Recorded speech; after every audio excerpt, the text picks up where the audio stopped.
So, Xbox had their Developer Direct 2026 yesterday, and honestly, it wasn't that bad, but it wasn't exactly mind blowing either.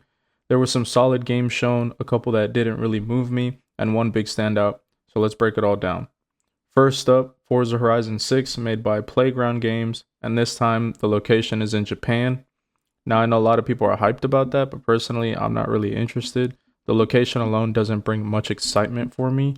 I feel like there's a big sort of influx of Japanese style games, and like for example, Ghost of Tsushima, um, Ghost of Yote, Assassin's Creed Shadow, and I guess some of the Neo games coming out soon.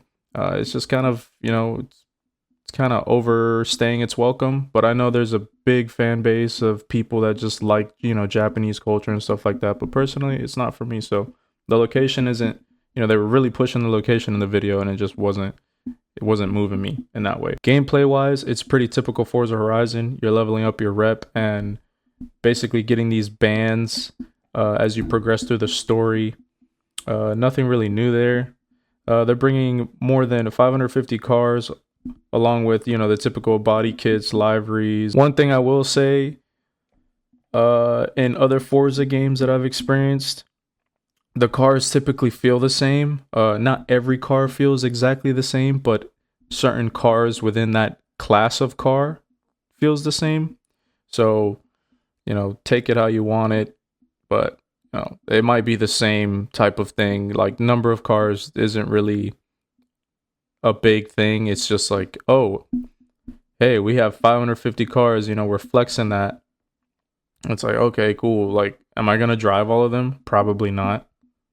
So it's more of like, oh, is your car there? Is the type of car that you like, your dream car? Is it there? Would you pick that? Now the sound quality is actually very good. The sounds of the cars, even when going through tunnels and shifting gears, all that sounds really, really good. Like, I will not shit on Playground Games for that. They have very good sound design, almost up there with Battlefield. They're bringing back seasons, and there are hideouts that can be upgraded. I'm not sure if this is new, but they also showed auto drive, which really captures the chill car aesthetic that Forza Horizon brings. Graphically, the game looks really good. Forza games have always pushed the boundaries when it comes to graphics. They are also bringing Gundams, which might mean big race events like they had in previous games, racing against dirt bikes, planes. Overall, Forza Horizon 6, I'm not going to be picking it up, but it's out there for the people that like car racing games. For me, I've played enough to where I kind of get what's going on, and they've never really done anything past what they've shown already to where it's like, oh, I gotta pick this up. Next game up is Beast of Reincarnation, made by Game Freak, the people who make the Pokemon games.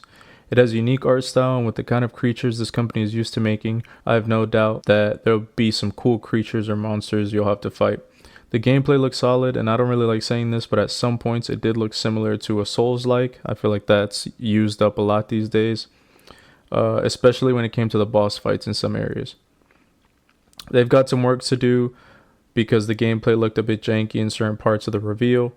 Maybe cleaning up the animations to give it a smoother look is what they need to do, but it did look janky in some points.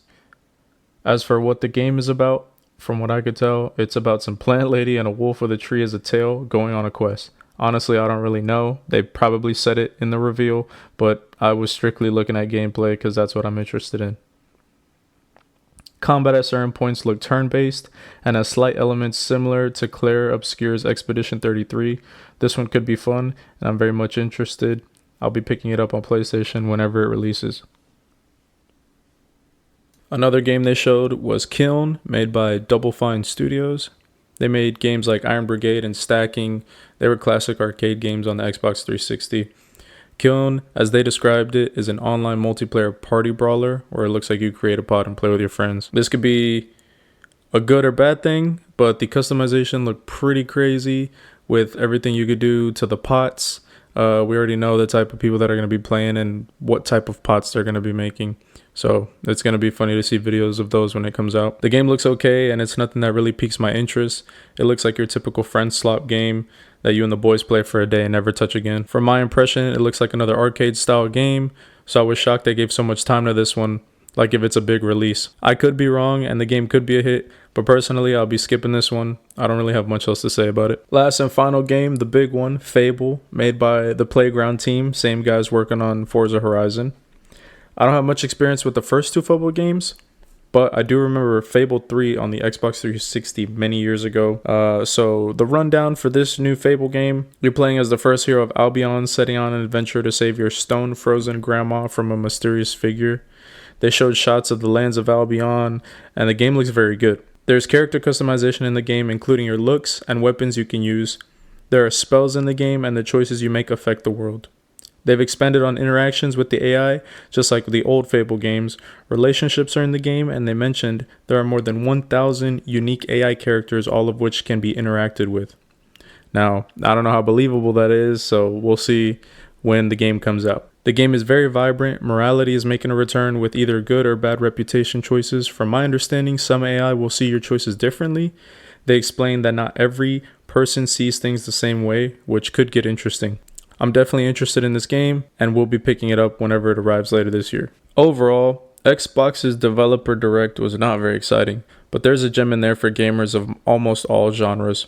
I'd rate it a 6 out of 10, but I left it a bit more to be desired, especially with all the IPs Xbox has under their belt. The games shown were decent, some better than others for sure. Anyways, thanks for watching. Later.